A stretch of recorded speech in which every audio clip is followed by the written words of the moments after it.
Isabel, a runway model, arrived at the airport with her small luggage. Her ticket was paid for by the company. On the plane, a man helped Isabel with her luggage. After takeoff, a pleasant conversation ensued between them. The man, named Salgado, turned out to be a music critic. Isabel mentioned that her ex-boyfriend was a musician and studied classical music. Upon hearing the name Gabriel Pasternak, Salgado remembered how many years ago he was a judge in a music competition at the conservatory and destroyed Gabriel Pasternak's reputation. Isabel remembers well that after that incident, Gabriel fell into deep depression. She has no idea how he is doing now because they had a fight when they broke up. A woman from a nearby passenger seat intervened in the conversation. In an incredible coincidence, she was Gabriel Pasternak's teacher in school. According to her, he was the most troublesome child in her entire career. Another passenger, Ignacio Fantano, also knows Gabriel Pasternak. At school, Ignacio bullied Gabriel. Yet another passenger was a manager at a store where Gabriel used to work. He was always arguing with customers, so the manager fired him. Salgado asked all passengers if they were familiar with Gabriel Pasternak. It turned out that everyone on the plane knew him. Moreover, none of the passengers had bought tickets, having received it for free under various pretexts. The conversation was interrupted by a stewardess, who, barely containing her emotions, said that Gabriel Pasternak is a flight attendant on this plane. They studied together and were friends, but the friendship ended when the girl refused to go on a date with him. A few minutes ago, Gabriel brought coffee to the pilots. Now the door is closed, and the pilots are not responding. Isabel confessed that she cheated on Gabriel with his best friend. Incidentally, this friend is also on the plane. Victor Jensen, Gabriel's former psychiatrist, started knocking on the cockpit door. Since Victor raised the cost of sessions, Gabriel took offense and stopped attending. The doctor tried to convince Gabriel that he was not to blame for anything, and it was his parents who demanded too much from him and raised him wrong. An elderly couple reading on the lawn near their house heard strange sounds. In a few seconds, a falling plane appeared in the sky, heading straight towards them. Next we move on to the second story. On a rainy night, a man entered a roadside cafe. Seeing his face, the waitress turned pale. Nevertheless, she tried to pretend that everything was fine and took the customer's order. It was only in the cafe kitchen that the girl let her emotions out. When the cook asked what happened, the waitress said that the man was a usurer and mafia member named Raphael Cuenk, who took her family's house. The girl's father could not stand it and voluntarily passed away. After Raphael began courting the girl's mother, they moved here. The girl had often imagined meeting Raphael face to face. The cook suggested seeking revenge by putting rat poison in his food. Of course the girl doesn't want to take such a sin on her conscience. But when she returned to the table and received the rudeness in her address, her emotions were running high. The cook took out a container of poison, but the girl still hesitated. The situation escalated when she learned that Raphael was running for mayor. While the cook was preparing, she reasoned that life in prison isn't so bad. The girl was surprised to learn that the woman had a criminal past. The cook insists that it is their duty to make things better for the city by getting rid of a mayor like Raphael, but the girl is not ready for it. She just took the food to Raphael's table. The waitress realized too late that the cook had poisoned the food after all. The girl wanted to go to Raphael and retrieve the dishes, but the cook grabbed her hand, assuring that they were doing the right thing. There is no turning back now. Neither the waitress nor the cook expected that Raphael Cuenk's teenage son, Alexis, would join him. When the boy began to eat the father's dish, the waitress panicked. The cook said it's for the better because Alexis will surely grow up to be just like his father. But the girl couldn't watch this calmly. The only thing that came to her mind was to approach Raphael and start throwing fried potatoes at him from the plate. Enraged, Raphael attacked the waitress. The cook intervened, approaching from behind and inflicting injuries on Raphael that were incompatible with life. Soon the police arrived. The cook was arrested. Next we move on to the third story. The handsome Diego Iturralde is driving his luxurious Audi along the highway.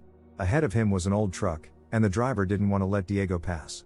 When Diego finally managed to overtake him, he opening the car window, insulted the truck driver and in addition showed him an indecent gesture, after which he continued to drive calmly. However, just before the Morales Bridge over the Conques River, the Audi got a flat tire. Diego got out of the car to fix it. But realizing that he couldn't handle it himself, Diego called the emergency service. The wait would be long, so Diego made another attempt to change the tire on his own. Soon Diego saw the truck approaching. Understanding that nothing good awaited him, Diego locked himself in his car. He was right. The truck driver named Mario stopped right in front of him, hitting his Audi. Diego explained that he didn't want any trouble, but Mario had a completely different attitude and broke the car's windshield wiper. When another truck passed by, Diego started honking, but the truck just drove past. After that, Mario began smashing the Audi's windshield. Diego pretended to call the police. In reality, no one answered his call. Clearly not satisfied with the damage done, Mario used Diego's car as a toilet. Diego couldn't do anything about it. After that, Mario finally calmed down and was about to leave. But by that time, Diego had already lost his nerves. Unable to endure such treatment, he stepped on the gas and pushed Mario along with his truck off the rocky shore. There were no witnesses to this revenge. While Diego hastily fixed the tire, he heard sounds coming from the overturned truck. Realizing that Mario was alive, Diego hurried to leave. For some time, Mario ran after the Audi, shouting to Diego that he had remembered his car's license plate number. After driving a short distance, Diego changed his mind and turned back, heading straight for Mario. However, Mario managed to get out of the road. When Diego tried to finish what he started, his car's tire came off again. Diego lost control, and the Audi fell off the bank towards the truck. Angry, Mario broke into the Audi's interior. Diego tried to escape, but the door jammed. A fight ensued between the two men in the confined space. When Diego sprayed a fire extinguisher, it disoriented Mario, but not for long. The fight continued. Mario wrapped the seat belt around his opponent, keeping him from getting away.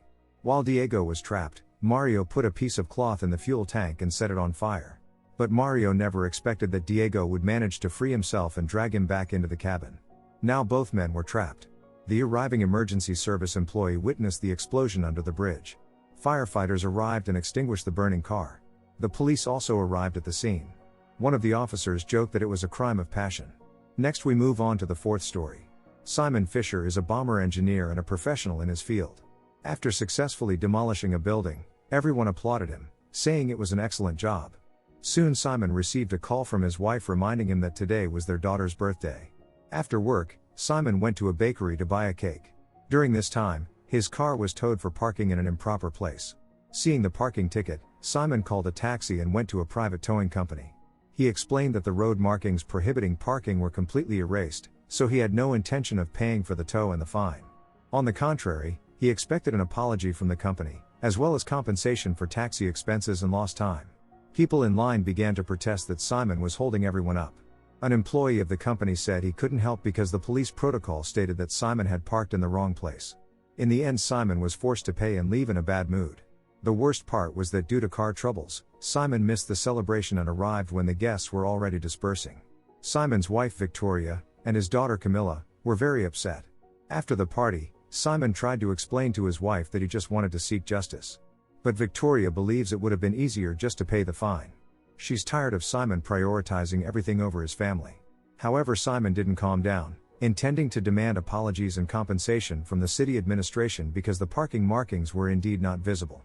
Of course, Simon couldn't achieve anything again. In a fit of rage, he started smashing everything and was arrested. Thanks to an attorney hired by his employer, Simon was released from custody. Other than that, however, it was pretty bad. The incident gained wide publicity in the media, and the name of the company where Simon works appeared in all newspapers. That's why the employer decided to fire Simon. In addition, Victoria filed for divorce and demanded alimony from her ex-husband. Since Simon is currently unemployed, unlike Victoria, she refuses to agree to joint custody and wants to raise their daughter on her own. Of course, this made Simon outraged since he had provided for the family all these years and fulfilled his fatherly duties well. Victoria's lawyer deemed such behavior aggressive, and it would be a sufficient argument for the court to Camilla to stay with her mother. Simon's life is ruined. His attempts to find a new job have not been successful. Soon the car towing situation was repeated. This time, Simon silently paid the fine. Like everyone else, he became a hostage to the city's corrupt system. A plan for revenge was brewing in Simon's mind. Planting explosives in his car, he purposely parked it in the wrong place and waited in a cafe. When the tow truck delivered the car to the impound lot, an explosion occurred. Many cars were damaged, but there were no casualties. This incident became a sensation in the media, drawing public attention to corruption in the city's towing company, which illegally fines drivers and transfers percentages to officials. Simon became somewhat of a national hero. In the final scene, we see the ex-wife and daughter visiting Simon in prison to congratulate him on his birthday. Other inmates applaud and also congratulate Simon. He blows out the candles on his cake. Next we move on to the fifth story. A young man named Santiago returned home early in the morning in his father's expensive car. In panic, Santiago woke up his parents. Later on the news, it was reported that early in the morning, a pregnant woman was injured due to the fault of a certain driver. That driver was Santiago. Santiago's wealthy father, Mauricio Pereiro Hamilton, immediately called the family lawyer, who arrived soon. Of course, the car is registered under Mauricio's name. The lawyer asked the crying young man if he had told anyone other than his parents about the incident. As it turned out from the young man's account, he was returning from a bar this night and immediately left the crime scene. Later on the news, it was reported that the woman passed away in the ambulance on the way to the hospital. This made Santiago's mother cry. Additionally, it was mentioned that the police had eyewitness testimony. Watching their gardener work in the yard, Mauricio invited him inside and offered tea. As agreed with the lawyer, Mauricio offered the gardener $500,000 if he took the blame. This way Jose Torres could secure his family's financial well-being for a lifetime.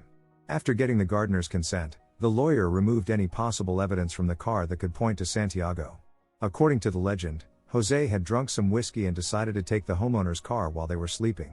Jose Torres wanted to inform his wife, but the lawyer said it was a bad idea. No outsider should know about their plan. Santiago kept crying all the time, unable to calm down. Suddenly police sirens were heard. The lawyer promised Mauricio to handle everything. The important thing was for everyone to stick to the plan. The lawyer himself met the investigator and told him that an hour ago, he received a call from the client regarding the stolen car. On TV, the husband of the deceased woman shouted, addressing the criminal. The man promised to find him and make him pay for everything. Jose Torres told the investigator everything as they rehearsed with the lawyer. The investigator intended to conduct an investigative experiment and asked Jose to sit in the car and take the wheel. The lawyer and Mauricio were watching tensely. The investigator concluded that someone else was behind the wheel because the car mirrors were adjusted. The investigator intended to talk to Mauricio's wife and son. The lawyer whispered to his client that he would settle everything, after which he spoke privately with the investigator. A few minutes later, the lawyer told Mauricio that the investigator was ready to save Santiago from prison but demanded $1 million for it. In addition, Mauricio would have to pay $500,000 to the gardener and the same amount to the lawyer for his mediation. Mauricio had no choice but to agree to these conditions. However, the gardener was not satisfied with the fact that he would go to jail but would receive the same amount as the lawyer. Therefore, in addition to money, Jose wanted a house. Outside the Pereiro house, journalists and an angry crowd gathered. The investigator instructed everyone involved in the story on how to act. Santiago couldn't bear the guilt and was going to confess everything, but his parents didn't allow him to do so. The investigator asked Mauricio for an additional $30,000 for incidental expenses. Outraged, Mauricio said he wouldn't allow himself to be robbed and suggested the investigator take these funds from his million. At that moment, it turned out that the investigator knew nothing about the million. Realizing that the lawyer had deceived him, Mauricio canceled all the agreements. Now Mauricio was not against his son confessing and getting what he deserved. To drown out the shouts of the enraged crowd, Mauricio turned on the TV loudly and also turned on the water in the shower. If these people got to Santiago, they would surely lynch him. In the end, everyone managed to reach an agreement. Mauricio agreed to the conditions if the lawyer, the investigator and the gardener shared $1 million among the three of them. When the investigator led the gardener out of the house, the husband of the deceased woman emerged from the crowd and took the life of the man he believes to be guilty. Next we come to the final story. At the wedding celebration, all the guests are having a great time. When the guests moved to their tables, the bride Romina noticed that her groom Ariel was openly flirting with one of the invited girls. Certainly this deeply upset Romina. She snooped into the husband's phone and confirmed her terrible hunch. The girl with long hair was saved in Ariel's phone as guitar teacher. Seeing the long-haired girl flirting with another man, Ariel couldn't hide his annoyance. Romina noticed this. It was time for the newlyweds dance. For the guests, Romina tried to pretend that everything was fine. The guests applauded loudly. During the dance, Romina managed to get Ariel to admit that he had an affair with his colleague Lourdes. Unable to hold back, Romina burst into tears. Ariel assured her that it was a mistake, but Romina didn't want to hear anything and ran away in tears. Ariel followed her but quickly lost sight of her. Romina ran out onto the roof where there was a cook who had gone out for a smoke. Romina couldn't stop crying, not expecting such betrayal from her beloved. The cook tried to comfort the runaway bride, telling her that life goes on. At that moment, a plan of revenge against her husband matured in Romina's mind. She kissed the cook and made it clear that she was up for more. They were caught by Ariel and his friend who were looking everywhere for Romina. However, the girl felt no guilt, threatening Ariel that she would take away all his property and make his life unbearable. This caused Ariel to vomit. Meanwhile, Romina returned to the guests, and asking to turn on the music, involved all her friends in a wild dance. Ariel and his friends also got involved willy-nilly. While the cook was telling his colleagues about what had happened, The crazy dancing continued. Seeing that Lourdes was about to leave, Romina took her by the hands and spun her in the dance. Eventually the girls were thrown back to a mirror, which shattered. The music stopped. Lourdes was seriously injured. Romina also suffered, but to a much lesser extent. As if nothing had happened, she said it was time to have cake and suggested her friends find ribbons in it, which would determine who would be the next to get married. Ariel tried to stop the celebration and calm his wife, who was clearly insane. He also threatened her with a countersuit if she didn't drop her threats. However, Romina continued to gloat over Ariel, making him cry. Ariel's mother hugged him to console him. Romina asked the cameraman to capture it, saying she would show the video to the guests at her next wedding with a more worthy man. Unable to bear this, Ariel's mother attacked her daughter-in-law. A scuffle broke out between the relatives, during which they knocked over the wedding cake. Ariel continued to cry. Clearly, the celebration was over. Paramedics arrived, trying to help both the groom and the bride, who were in a state of shock. Seeing Romina sobbing, Ariel calmed down, opened a bottle of champagne, took a few sips, and then cutting a piece from another cake, ate it. After that, Ariel approached Romina sitting on the floor and gave her his hand. The music started again. The newlyweds began to dance, then kissed and surrendered to passion, not noticing anyone or anything around. The shocked guests left the hall, leaving them alone with each other. Which of the stories did you enjoy the most?